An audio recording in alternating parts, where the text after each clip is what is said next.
to achieve business success. Now, I have been absent from my lives for the last week and a half.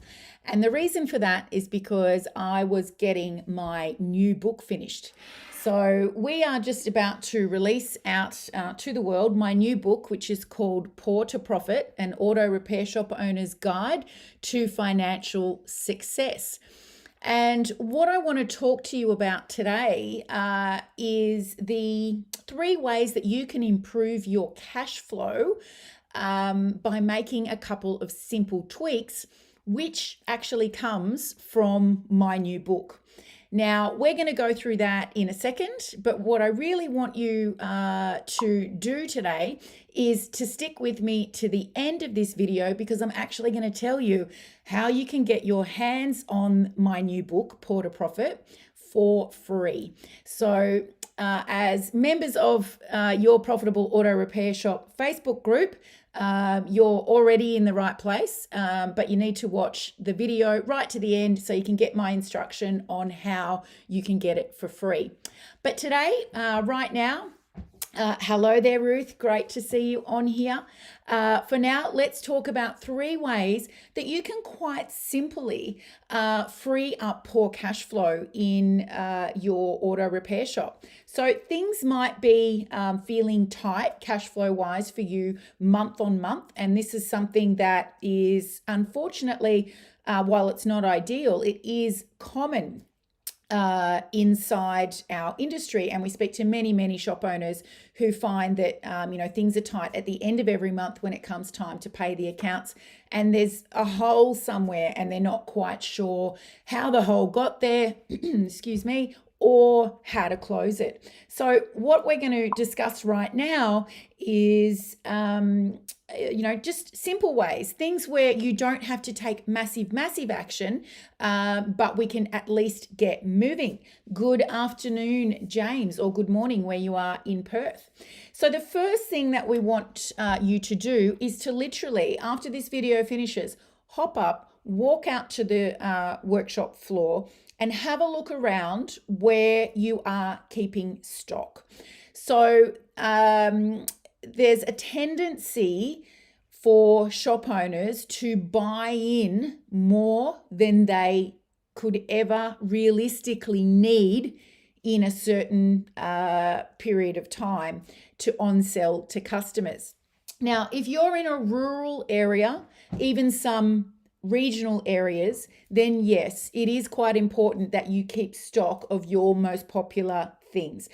That's not so much what I'm talking about here today. I'm talking about for all of our metropolitan shop owners who are on a good freight run. So my own previous workshop had, hourly freight deliveries, parts deliveries from multiple parts suppliers. Now that's what I'm talking about, where you can get access to things just with a phone call and it comes over in the next hour.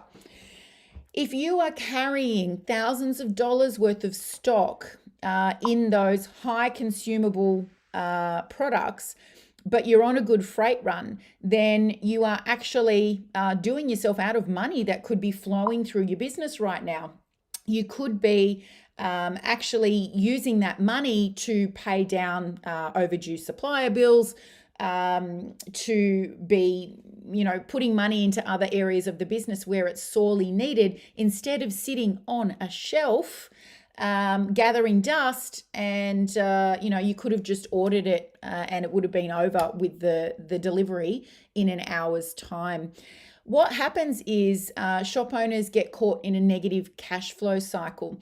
And what this means is, particularly in businesses that run accounts for their customers, is that you will order in a part and you will pay for that part before the customer pays. So effectively, you're financing credit for the customer. And especially if you are in a situation where you have a bad paying customer, you'll go into the negative financing the parts for that particular customer and you may not be paid for 60, 90 days time or longer. So that's what we call negative cash flow. You've had to finance it before you've actually received payment for it. And if you run too many situations like that, then yeah, of course, your cash flow is going to dry up. So have a look around today.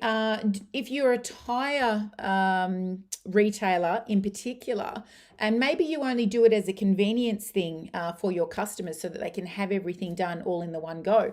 But the same thing applies. Are you close by or are you on a good delivery run for tires? And do you really need to be keeping 5-figure sums of money worth of tires sitting around on your shelves? I know the answer for my previous workshop was no, because 100 meters down the road, there were 3 tire wholesalers and retailers that we just established good relationships with, and we could get tires really quickly. So that put $20,000 worth of stock we no longer had to carry back into our business. So these are the things that you need to be looking around for. Remember, this particularly applies to those on good freight runs, not so much somebody that needs to order things in advance for work to be done on vehicles in a few days or a week's time. That's not what I'm talking about, though it still is a good idea for you to have a look around to see, are there things that are not moving off your shelf at all? Maybe 5 years ago, you were seeing some vehicles more prevalently than what you see them now, but that means that stock isn't being used anymore. So how could you move that stock on if it's been sitting there for years? Do you go to eBay? If it's only a couple of months old, can you do something with the supplier? These are the things that we want you to look at. This is relatively simple stuff, and it's a time when you might even want to do a full stock take of every part and fluid that you have in the business. If you've never done a stock take and that information's not in your management software, now's a good time to start. We need a benchmark to work from. The second thing that you want to have a look at today, or this week at least, is your payment arrangements. So payment arrangements with customers and the ones that you have with suppliers. So if you run a large amount of accounts to individuals, to mums and dads, then you really want to have a look at that practice, because again, you fall into a negative cash flow situation when you give out an account if you have to pay for the parts first.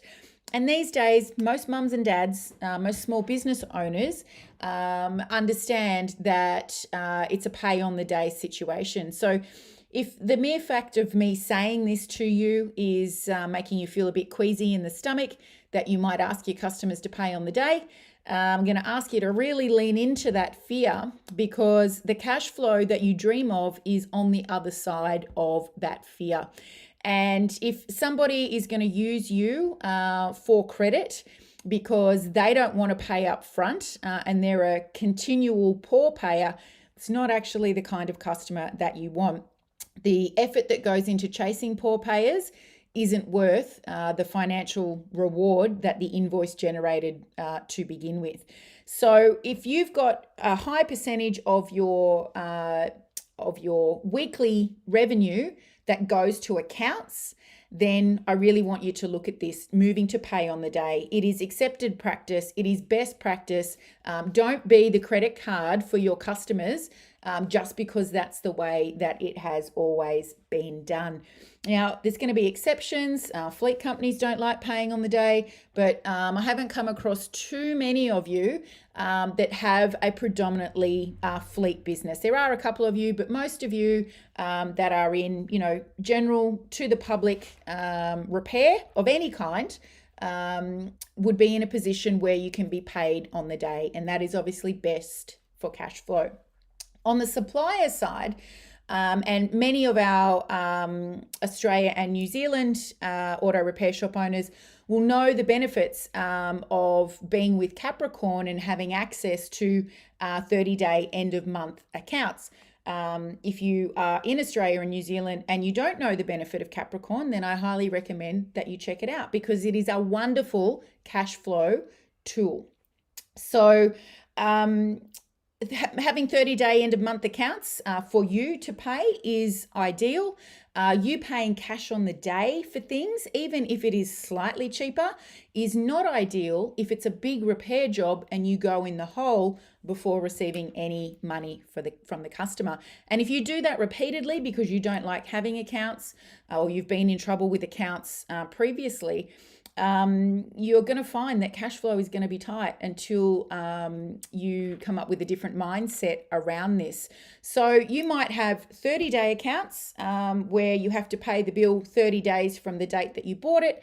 That's better than paying on the day, but ideally, where you can, you want to move to a 30-day end of month situation. Capricorn's wonderful for that, as I mentioned, if you're in Australia or New Zealand. This helps us do the job and order the parts, then be paid by the customer, and then pay for the parts afterwards. So we avoid the negative cash flow situation that I mentioned just before.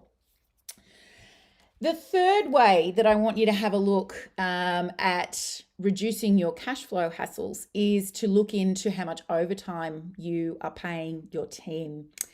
Now, this is another one that makes people feel a bit sick in the stomach because you immediately think, well, if I stop paying overtime, my team's going to get up and leave. But there's a couple of different ways that you need to approach this. Overtime is not acceptable if your team isn't charging out all of their hours before they get into overtime. So if you're paying overtime to have your guys there to finish jobs, but they're not charging out their hours, so their productivity isn't where it should be, it's got to be over 90, then you are paying dead money and you're rewarding your team for their lack of productivity and efficiency. So why would we do that? And you've also got to factor in that where you think you've got team members who are motivated by overtime payments, you might be shocked to find out that if you offered them extra lifestyle benefits instead, that they'd go for that and you'd reduce your overtime bill. So I've come across shops that, are paying thousands of dollars of overtime every week to technicians and team members who are not charging out all of their hours to begin with. And that's not a great situation to be in. And I've also come across shop owners who believe that they must pay that money in order to keep the team member, but were shocked to find out that actually what they'd like is to have an extra day off per week or per fortnight so they can go and hang out with their 3-year-old, or because their wife is a shift worker and if they had an extra day off per week or per fortnight, they would get to spend a day with them. So your answer to your overtime problems, on one hand, is looking at productivity and efficiency. On the other hand, it's considering a benefit to your team members like a 4-day work week or a 9-day fortnight. So they're my 3 tips for improving your cash flow almost immediately. Certainly things that you can get to work on today and for this week. Now, I mentioned at the start of the video that we were just about to launch my new book called Poor to Profit, an auto repair shop owner's guide to financial success. And I wanted to do something to reward you guys for being part of our Facebook group and for interacting so much and participating in so much best practice sharing. So we're actually going to make the book available to you guys early and for free. So all you have to do to get your hands on a copy of my new book, and it's in digital version. We're not talking about a hard copy here. All you have to do is go to the comments under this video and write the words, yes, please. And we will come along and message you on Messenger. So if you don't see us immediately in your messages, then go and have a look in your message requests, and we will deliver the digital version of my new book, Poor to Profit, that way. So I hope you found today's live useful. I know you'll find my new book useful. It was certainly great fun to write, and I'm looking forward to hearing your feedback about it.